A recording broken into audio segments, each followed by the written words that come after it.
Hello बच्चों, आपका स्वागत है स्मार्ट कैंपस क्लासेस के इस नए बेहतर वीडियो में। आज हम लोग बात करने वाले हैं कक्षा 12 भौतिक विज्ञान के अध्याय 1 वैद्युत आवेश तथा क्षेत्र में हम लोग एक बहुत ही इंपॉर्टेंट टॉपिक के बारे में बात करने वाले हैं, जिसका नाम है वैद्युत द्विध्रुव तथा वैद्युत द्विध्रुव आघूर्ण क्या होता है। आज का टॉपिक यही है। कक्षा 12 में इसका डिफिनीशन बार बार पूछा जाता है कि वैद्युत द्विध्रुव या वैद्युत द्विध्रुव आघूर्ण होता क्या है। इस पे सवाल भी आते हैं, साथ में इसका मात्रक भी और इसका विमेय सूत्र भी पूछा जाता है। तो ये जो आप वीडियो नंबर देख रहे हैं, वीडियो नंबर 9 देख रहे हैं, जो कि पहले अध्याय का भौतिक विज्ञान का है। तो हम लोग वीडियो को स्टार्ट करते हैं, और यदि आपको नोट्स की जरूरत होगी तो नीचे आप डिस्क्रिप्शन बॉक्स को जरूर चेक कर लीजिएगा। वहां पे टेलीग्राम का लिंक मिलेगा, वहां पे आपको नोट्स मिल जाएगा। तो हम लोग वीडियो को स्टार्ट करते हैं। तो आज का जो टॉपिक हम लोग पढ़ने वाले हैं, वो सबसे पहले आपको ध्यान में रखना है कि टॉपिक हम लोग क्या पढ़ेंगे। टॉपिक हम लोग पढ़ेंगे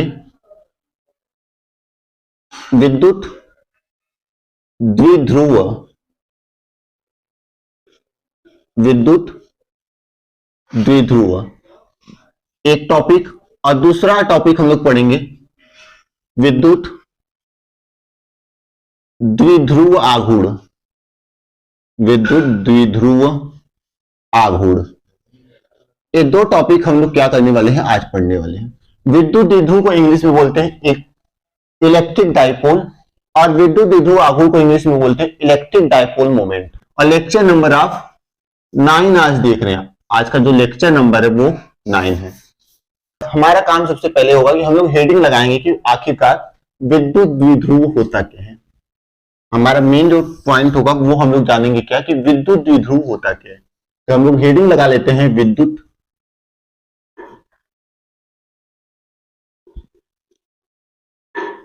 द्विध्रुव, विद्युत द्विध्रुव।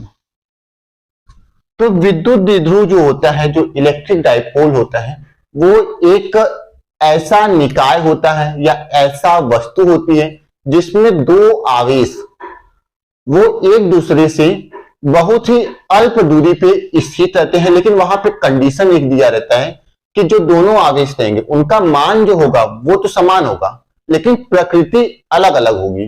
प्रकृति अलग अलग होने का मतलब क्या है, एक आवेश आपका धनात्मक होगा तो एक आवेश ऋणात्मक होगा। तो ये क्या होता है, वैद्युत द्विध्रुव की परिभाषा होती है। तो वही हम लोग देखते हैं थोड़ा सा कि विद्युत द्विध्रुव की परिभाषा होता क्या है। तो हेडिंग आप लोग लगा चुके हैं, आगे हम लोग इसका परिभाषा देखेंगे, विद्युत द्विध्रुव का परिभाषा क्या होता है। तो इसमें हम लोग लिखेंगे क्या, ऐसा निकाय, ऐसा निकाय जिसमें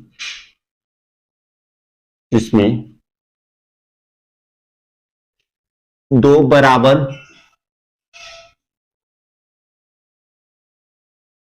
परंतु विपरीत, बराबर परंतु विपरीत प्रकृति के आवेश, प्रकृति के आवेश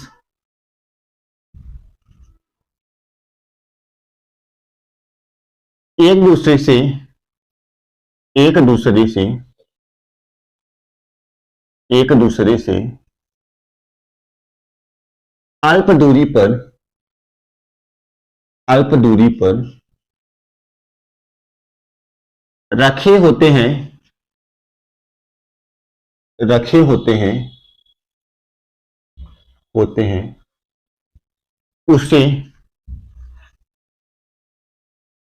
विद्युत द्विध्रुव कहते हैं, उसे विद्युत द्विध्रुव कहते हैं, या कहीं कहीं पे आप वैद्युत भी पढ़ेंगे तो विद्युत द्विध्रुव कहते हैं।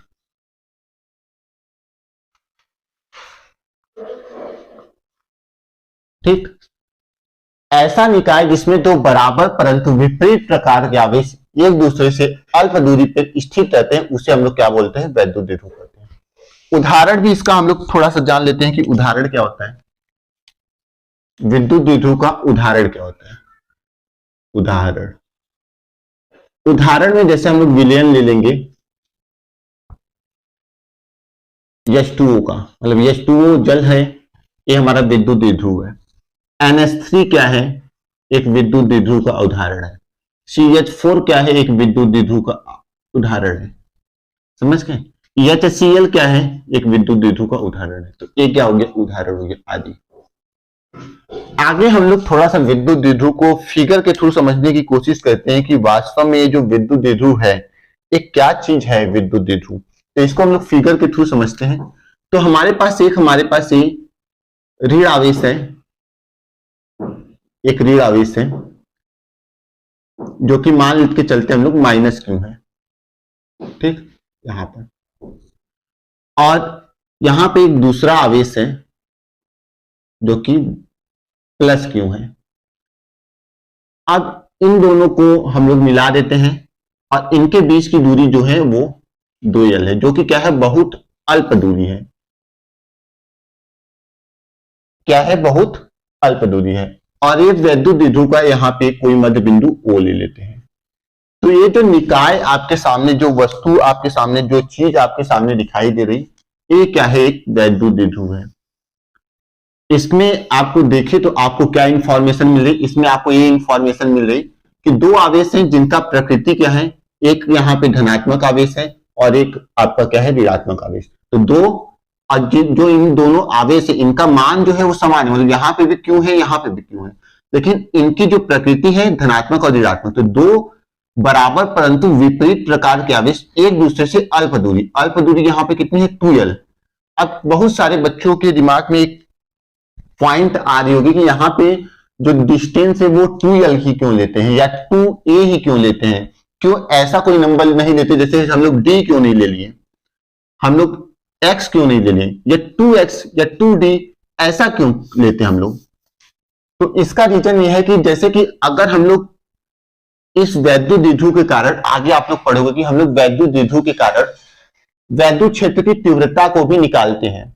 तो उस कंडीशन में जो तीव्रता, मान लो यहाँ पे हमें एक बिंदु P रहता है, वहां पे निकालनी पड़ती है, तो हम लोग मध्य बिंदु, ये जो O मध्य बिंदु देख रहे हैं यहाँ पे, इस मध्य बिंदु O से हमें क्या निकालना पड़ता है, दूरी देखना पड़ता है। ये जो मध्य बिंदु O देख रहे हैं ना यहाँ पे, इस मध्य बिंदु O से हमें क्या देखना पड़ता है, दूरी देखना पड़ता है। तो यहां से हम लोग दूरी नापते हैं, ना कि इस आवेश से या इस आवेश से दूरी नापते हैं, ठीक ना। तो इस वजह से वहां पे हमें जरूरत पड़ती, और उसके कैलकुलेशन के लिए अगर हम लोग यहाँ पे इस पूरे लेंथ को a लेंगे तो हमें जो यहां से उस ऑब्जेक्ट तक की जो दूरी या इस पॉइंट P तक की जो दूरी रहेगी उसके लिए हमें a के बटा 2 का यूज करना पड़ेगा। मतलब यहाँ पे कैलकुलेशन थोड़ा लंबा हो जाएगा, उस कैलकुलेशन को आसान करने के लिए हम लोग यहाँ पे 2l लेते हैं। समझ गए। आगे वैद्युत द्विध्रुव जो है ये तो आपने समझ गया है कि क्या है।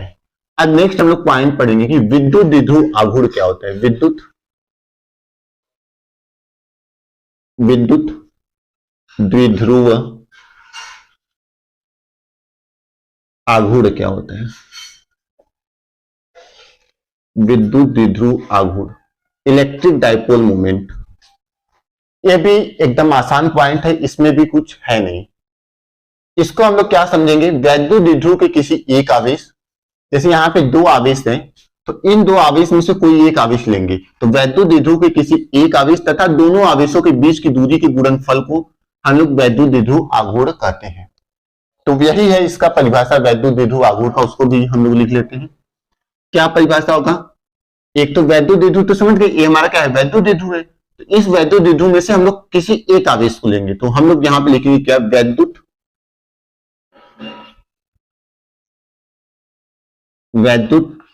द्विध्रुव, विद्युत भी लिख सकते हैं वैद्युत भी लिख सकते हैं, इसमें आप लोग को कंफ्यूजन नहीं होना है। वैद्युत द्विध्रुव के किसी एक आवेश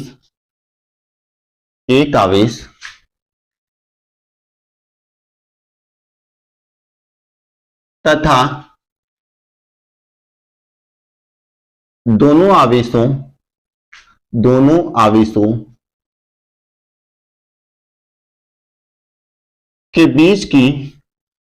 के बीच की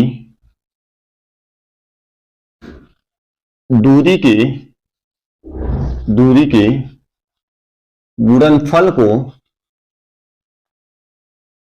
गुणनफल को विद्युत द्विध्रुव आघूर्ण कहते हैं। विद्युत द्विध्रुव आघूर्ण कहते हैं।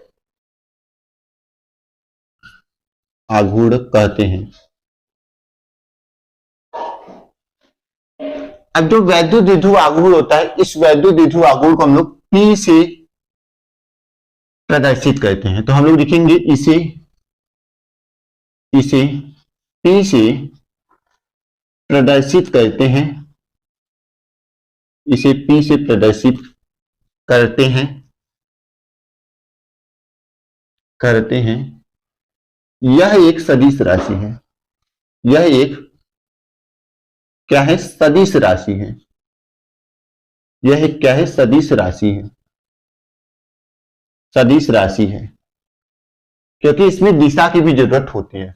अब मान लेते हैं हमारे पास दो आवेश है, एक हमारे पास -q तथा +q हो, तथा इन दोनों आवेशों के बीच की दूरी जो है वो 2l है। तो उस कंडीशन में हमें जो सूत्र मिलेगा वो परिभाषा के हिसाब से क्या मिलेगा।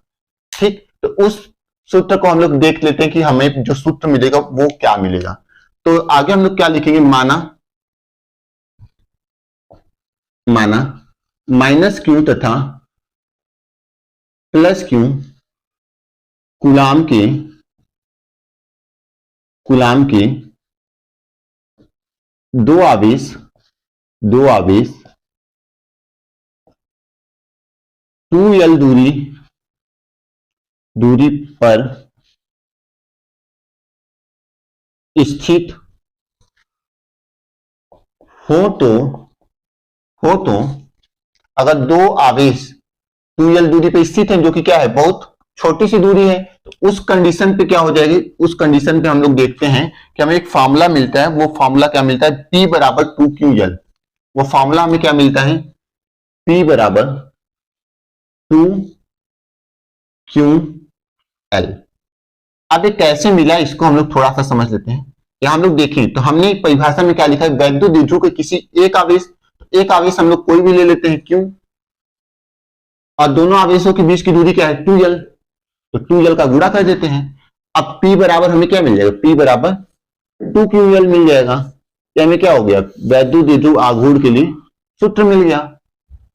अगर इसी को आप वेक्टर के रूप में लिखना चाहते हैं, वेक्टर फॉर्म में लिखना चाहते हैं, तो वो क्या हो जाएगा? क्योंकि ये सदिश राशि है तो इसको वेक्टर फॉर्म में भी हम लोग लिख सकते हैं। तो वेक्टर P, या ऐसे लिख लेते हैं, वेक्टर P बराबर 2q और l के ऊपर वेक्टर लगा दो। समझ गए? इस तरीके से भी हम लोग लिख सकते हैं वेक्टर फॉर्म में। ठीक, आगे अगर हम लोग इसका मात्रक देखना चाहें कि मात्रक क्या होता है वैद्युत द्विध्रुव आघूर्ण का, तो वैद्युत द्विध्रुव का मात्रक हमें कहां से मिल जाएगा? आवेश का मात्रक क्या होता है? कूलाम होता है, और दूरी का मात्रक मीटर। तो वैद्युत द्विध्रुव आघूर्ण का मात्रक क्या मिल जाएगा हमें?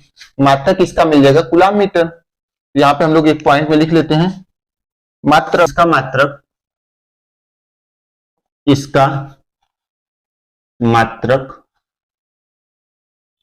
मात्रक जो होता है वो क्या होता है? Coulomb metre. कूलाम आवेश का मात्रक हो गया और मीटर क्या हो गया? दूरी का मात्रक। तो इसका मात्रक कूलाम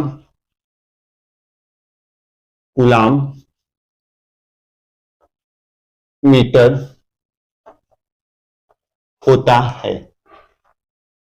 अब नेक्स्ट इसमें हम लोग पढ़ेंगे कि विमीय सूत्र क्या होता है वैद्युत द्विध्रुव आघूर्ण का। तो नेक्स्ट हम लोग हेडिंग लगा लेते हैं विमीय सूत्र। तो विमीय सूत्र यहां पे हम लोग पॉइंट डाल लेते हैं, विमीय सूत्र। तो विमीय सूत्र किसका निकाला? वैद्युत द्विध्रुव आघूर्ण का। वैद्युत द्विध्रुव आघूर्ण को P से प्रदर्शित करते, तो यहां पे हम लोग लिख देंगे P का विमा बराबर क्या हो जाएगा?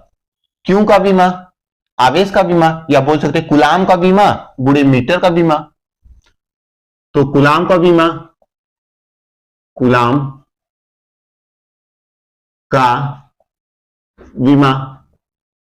और गुणे क्या हो जाएगा? मीटर का विमा,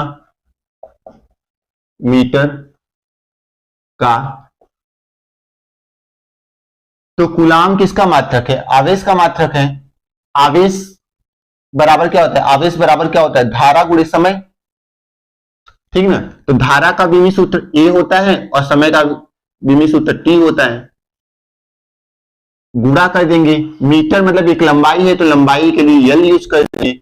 अब इन तीनों का गुणा कर दो तो क्या हो जाएगा, विमी सूत्र, विमी सूत्र हो जाएगा यल T A, L T A. इसका एक नंबरिंग होता है, उस नंबरिंग के हिसाब से करते हैं। तो पी का जो बीमा हो जाएगा, मतलब जो विद्युत विध्रुव का आघूर्ण है उसका जो बीमा हो जाएगा वो हमें क्या मिल जाएगा, एल टी ए मिल जाएगा।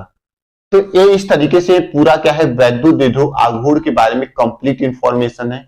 मैं हट जाता हूं, आप लोग स्क्रीनशॉट ले लीजिए। तो फिर हम लोग मिलेंगे नए वीडियो के साथ, तब तक के लिए बाय बाय, धन्यवाद। और वीडियो को लाइक जरूर करिएगा। ओके।